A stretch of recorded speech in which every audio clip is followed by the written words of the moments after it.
Bueno, Mintzola Fundazioaren egiteko nagusia ikerketa da, orduan bertsolaritzaren ikerketa da.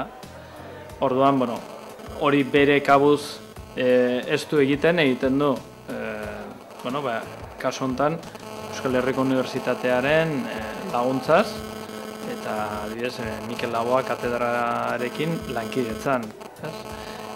Hori bide bat da oparoa izaten ari dena, eta bide luzea dauka egiteko, ikusten moduan gaur aurkeztu dugu ikasketa mailerako lanen bidez, bide berri bat abiatzea, doktorego tesiarena izan da bide bat landu eguna orain arte, horrekin jarraituko dugu, baina beste bide bat abiatu dugu.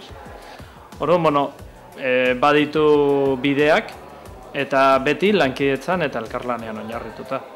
Beste erakunde eta beste eragile batzuekin. Ikerketa bultzatzeko eta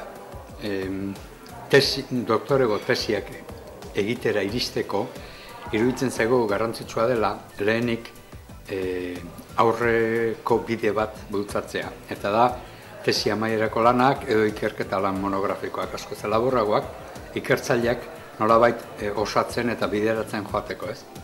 Eta hortarako deitu ditugu diru laguntza. Bada hirugarren urtea esperientzia honekin ari garela eta ari da gure inguruan sortzen ikertzaile talde bat. Bai mintzolarekin batera eta baita ere gure beste arloetan ere. Orduan oraingoz oso emaitza ona eta interesgarria dela iruditzen zaigu, orain arteko esperientziaren arabera, eta da sortzen ari dira baita ere tesiak, ez, bide horietatik. Lehenbiziko helburua izango litzeke gizartea eta akademia nolabait gerturatzea eta bat egitea, bertsolaritza oso gizarteko gauza bat ikusten dugu, baina ez dugu ikusten zientzian barrun. Eta nolabait badago zer ikerturik, ez badago zer landurik hor, eta orduan ematea zientzia kutsu hori unibertsitatek lantzen duen akademia horren bitartez. Eta gero beti ere doktoradutza programa baten sartzen den ikerlari batek dirue behar izaten do, eta orduan zentzu horretan laguntza bat ematea, beti ondo etortzen da,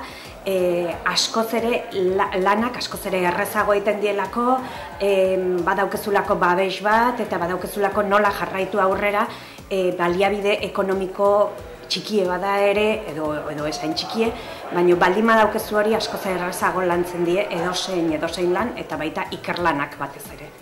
Hau, hirugarren deialdie da, bat dagoeneko orain dela 2 urtetik martxan dago eta Mintzolak jartzen du diru zati bat eta Euskal Herriko Unibertsitatek bai ikerkuntza arlotik baita euskara errektore ordetzatik ere beste diru kopuru bat jartzen da.